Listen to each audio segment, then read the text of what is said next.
زما محترمو ستاسو وړاندې د کاروبار په متعلق تفصیل سره گفتگو شوه چې تاسو کم یو کار کوئ د علماء کرامو نه لومبې د هغې سنت طریقه معلومه کړئ چې شریعت مونږ ته دې کې څه وایي د شریعت حکم څه دی. زما محترمو الله رب العزت په قرآن کې شپږ زره آیتونو کې اوږد آیت د کاروبار متعلق نازل کړی دی. یا ایها الذین آمنوا اذا تداینتم بدین الی اجل مسمى د یو غنټه بیان خلاصه ته بیان نوې پښتانه وی لین دین بکو حساب کتاب بکو خوروري خوري ترمنځ یا روري خوري بکو خو حساب ترمنځ دا څه مونږ وایو یعنی روڑی خوری پخپل ځای خو حساب د قانون مطابق تعاشروا کالاخوان وتعاملوا کالاجانب دا حدیث نه دی د عربو متل دی چې یو بل سره اوسه د رونو پشان خو کاروبار کوي د غیر پشان د اجنبي پشان. تعاشروا کالاخوان وتعاملوا کالاجانب. زما محترمو دا خبره غلطه چې زما په دې اعتماد دی دا مې رور دی دا مې ماما دی او دا مې کزن دی پیسې به ورکم هغه پیسې اخري او تختی سبا له تاسو پریشان. یاد ولرئ چې الله په دې آیت باندې تاسو عمل وکړئ. الله فرمایي چې کله تاسو د لین دین معامله کوئ نو لیکلو کې سٹامپ پیپر جوړ کې دو گواهان په واچوي که دو گواهان ني نو یو گواه سړی او دو ښځې په واچوي او لیکلو کې د هغې نه ساین واخلئ چې سبا له جګړه جوړه نه شي. او که د قرض معامله وي لیکونکي نه وي وإن كنتم على سفر فرهان مقبوضه سکوټي دې واخلئ. ما تاسو چې بینک والا چتم نه پریشان کی ولې اغي لیکلم کوي سٹامپ پیپرم لیکي چکونه مخلي چکم ته واخله او د کور یا د ګاډي یا د ځمکې کاغذونه اغي واخلي که سبا له یو کس تختی ای پریشان کیږي نه سکوټي خو سره موجودي کروڑ ده که خور ده ماما ده اوخي ده هم زلف ته چې کاروبار وسره کوي لیکل ضرور کوي سٹامپ پیپر ضرور دو گواهان لازم او سٹامپ پیپر به څوک لیکي چک به څوک لیکي څوک چې پیسې اخلي پچا چې حق راځي هغه به لیکل کوي دا الله فرمایي او لیکل نه کوي وینا باغه کوي لیکون کې به لیکل کوي داغه په آی ډي کارت به سٹامپ پیپر رااله نو سبا له بیا تاسو که اختلاف راځي تاسو به سکیورټي موجودي تاسو سره نو جنگ جګړه باندې راځي. خو دې بیان کې یو خبره پاتې شوه ډېره ضروري وه اوس راته را یاده شوه هغه دا چې چاله پیسې مو ورکوئ. زما کاروبار چلیږي 2 لکه راکه 15 لکه راکه اکثر خلک پیسې واخلي او صرف ستا نه نه ډېرو کسانو نه علي او بس سود ول ورکوي 2000 او 3000 او 4000 داسې لګي کمای زیاتې یې ورکوي. عام طور دا دستور دی چا کاروبار چې رواني دی ډېرو خلکو نه پیسې غشتي او ته دا شوکه چې صرف ستا نه اخلم دې یو ورځ هم تختی نو پیسې چاله مو ورکوي. یاد ولرئ او که ورکوي نه شریعت مطابق د دې اصول مطابق چې کوم اصول بیان شو په خبره ځان پوي کې خبره غور سره ووره نو پیسې ورکې بیا د هغې نه پس هغه به حساب کتاب څنګه کوي. هغه دکان د 1 کروڑ دی یا د 50 لکو دی تا ولا ورکې 2 لکه اب سی حساب سره تاله پیسې درکوي هغه سمندر دی د هغه دکان بس 2-3 روپۍ درکوي کمې بیشي کمیشي کمی او بیشی پکې کوي او تعالی پیسې درکوي دا حرام دی او دا سود دی. هغې طریقه دا ده چې پوره حساب به کوي 6 میاشتې پس یا سالانه چې ستا څونه حق جوړېږي او فیصد به مقرر کېږي 2-3 روپۍ به در کومه او 15 روپۍ به در کوم 12 روپۍ به در کوم دا سود دی دا حرام دی. چې هغه کوم نه فکړي دوی سي دغه ویل یو یې سي تعالی درکې ولې د سلیپینګ پارټنر ها نو مثال کې طور پر هغه 3000 روپیا وګټلې نو لومبه ته خرچه لرکی د دکان خرچه وغیرہ بیا د یو یې ستاله درکې دوی سي خپل وایي دا طریقه ده ولې ځکه چې هغه مهنت کی تکور ملاس ته لومبه خو پیسې مو ورکوي خلک خوري یو دوه میاشتې منافع ورکي یو تختی لومبه خدا کار وکړي او که پیسې ورکوي نو دا اصول ضوابط چې ما کوم بیان کړل هغه مطابق هغه پیسې ورکوي ډیرو خلکو پیسې وخوړې او تخته هر یو دکاندار ډیرو خلکو نه پیسې واخلي یو څو میاشتې نه فور کې بیا لاړ شي وتختی داسې مکه یا بیا کله کله وی جی نقصان وشو ها نو خیال ساته بیا د یو کس پیسې وي د بل مهنت وي دي ته وی مضاربت د کو نقصان وشو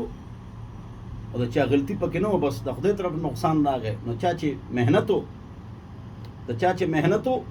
داغه مهنت لړ د چا چې پیسې وي داغه پیسې لاړې ها چا چې مهنت په هغه پیسې نه چې نقصان وشو ها که هغه په کس نقصان کړي بیا به خو راګیرو او نقصان و په اچو دا ال چې مضاربت د یو پیسې د بل مهنت او که دوه پیسې وي زما 1 لک دی هغه دکاندار 2 لک دی مولا 1 لک روپے ورکړي چې نقصان شو 3000 نو 2000 په هغه راځي هغه 2000 دی 2 لک دی او 1000 په ما راځي ځکه زما 1000 روپے په خبره پوښ چې دوه پیسې وي نو په دوه به نقصان راځي یو پیسې یو مهنت وي نو مهنت والے باندې و نقصان ناراضي الا یک قصدن غړبړو یاتی علی الناس زمان ان قریب د په خلکو دا زمانه را روانه د مسلم شریف لا یبال المرء یو سړی په پروا نه کوي پیسې به ګټي امن الحلال اخذ امن الحرام چې حلال ګټي که حرام ګټي دې ته بنو ګوري بس پیسې برا جمع کوي بیا نبی علیہ السلام هغه وګد د استاوستما اور ان الله تعالی امر المسلمین بما امر به المرسلین ثم تلا هذه الايه اعوذ بالله من الشيطان الرجيم بسم الله الرحمن الرحيم يا ايها الرسل كلوا من الطيبات واعملوا صالحا ثم ذكر الرجل يطيل السفر اغبر اشعث يمد يديه فيقول يا رب ومطعمه حرام وملبسه حرام ومشربه حرام وغذي بالحرام فأنا يستجاب له نبی علیہ السلام او فرمایل چې کوم حکم الله مرسلین انبیاء ته ورکړي دغه عام مسلمانانو ته ورکړي دي چې حلال اخره نو ال نیک اعمالو کې دغه چې خېټه کې حرام وینو عبادت فرایض نه قبليږي دې مطلب دا دی چې ثواب په نه ملويږي فرض ادا شو حج او شو په حرامو فرضیت ادا شو خو ثواب په نه ملويږي دې مطلب دا نه چې مونږ نه کیږي مونږ شو خو ثواب په نه ملوي او پر دې حق الله نه بخي یا معاف کې یا به ولا ورکه یا داغه بچوله کغه مرشي زه حرام نزان او ساته خپل بچي او والدین مون خوشاله ساتو هر طرف نو لروړو چې هغه خفن شي داغي پریشانی نه وي او بیا مړ شو 15 میاشتې پس په دینه زن قبر میر شي یا یوازې التم لاستي او دا بچي زن قبر ته ناراضي او دین سونه خوشاله ساتلی او دا حرام د وجه موال خرو او دی ډرامې فلمونه ګوري زما محترم د حرام نظام اوساته او حرام د چا پوله پټه وهل د چا جیدات باندې قبضه کول د چا سره زیاتې کول دغه پلان باندې قبضه کول پیسې غشتل بیا ورکول نه قرض نه ورکول دا ټول غلا غلطي شوکا او په دروغه قسم باندې مال خرڅول دا ټول دغه کې شامل دي دا حرام دي د حرام نظام اوساته تمام محترم او د بچو تربیت وکړي چې هغه د حرام نظام اوساتي وی کرپشن سے پاک پاکستان دا به الکیږي چې ایمان چې مونږ ایمان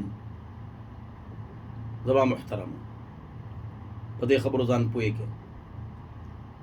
نو حلال وګټه او حرام نزان اوساته او خپل کور کې برکت پیدا کړي که حرام وي نو ذهن کې سکون نه وي خله کې برکت او اثر نه وي او ذهني پریشانی وي ډیر حرام دی وګټل د اولاد طرف نه وتا ته پریشانی ملوي او که حرام ډیر انجام صفري وان مال الربا وان كثر فعاقبته الى قل که حرام مال ډیر زیات شي د سود یا حرام نتیجه صفري د حرام مال نه مزان ساتو د ګنا نه مزان ساتو نو زنګ ارسه کې به خدای پاک برکت پیدا کوي ذهن کې به الله سکون پیدا کوي زما محترمو په دې خبرو باندې عمل وکړئ نبی کریم صلی الله علیه وسلم ارشاد دی الحلال بین حلال واضح دی ویل والحرام بین او حرام واضح دی اغینه بچه وبینهما امور مشتبهات یا مشتبهات دوان بعد داسې امور دي چې خلک شوبه کې اچي نو فمن اتقى الشبه لا يعلمها كثير من الناس ډېر خلک په هغې نه پوهېږي په جواب باندې فمن اتقى الشبهات فقد استبرأ لدينه وعرضه څوک چې شبهاتو نه بچ شو د هغه دین محفوظ شو د هغه عزت محفوظ شو حرام نه ځان ساتو د ګناه نه ځان ساتو ځان مو پریشانوله نه ورکو نه الله دې په دې خبرو مال او تاسو د عمل توفیق نصیب وګرځي اوس که چاته څه سوال نو 0311 444 0006 باندې ټلیفون کولی شي ټایم ختم شو او دې باندې شری مسلو ته پوس کولی شي زما په نمبر 0311 444 0006 پتا اوس ته ما بار بار وي چې یوټیوب ته لړ شي چې څوک ټچ موبایل استعمالوي مې استعمالوي ځان د فتنو نو غلط استعمال د ټچ موبایل نه وساته او که څوک به هر حال استعمالوي نو بیا تورو ویب ټي وي دا سبسکرایب کړي دی باندې زنګ پیسې راتلی شي کمونټایز کو خو بیا په غلط اشتهارات راځي نو ځکه مونټایز کوو نه ولې غلط اشتهارات پر راځي کدی اشتهارات ټیک ټیک راولي داسې او سیستم جوړ شنو بیا به مونټایز کو اوس فلل زنګ دا اراده نه نو دې سبسکرایب کې تورو ویب ټي TORU نو دې کې بس تاسو قرات تجوید تفسیر ترجمه بیانات دا هر څه پاغه کې شته واغې نزد کړو اوس که تاسو سو مسله تاسو کوئ نو 0311 444 0006 په دې باندې د شری مسلو تاسو کولی شئ لس منټه پس او دین از د کولی شئ واخر دعوانا ان الحمد لله رب العالمين وصلى الله على النبي الكريم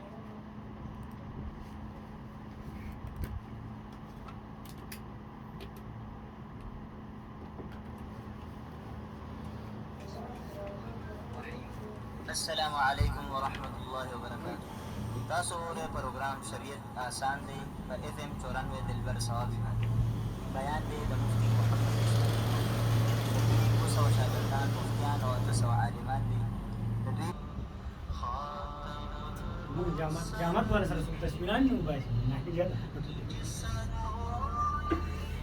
الک تاسو نوم د زما دوست زما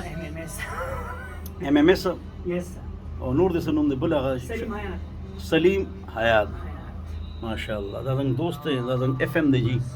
اړ خپل FM دی ماشاءالله بهترین سټوډیو ویډیو دا کنه ما چې د ما من کړی په راځي ماشاءالله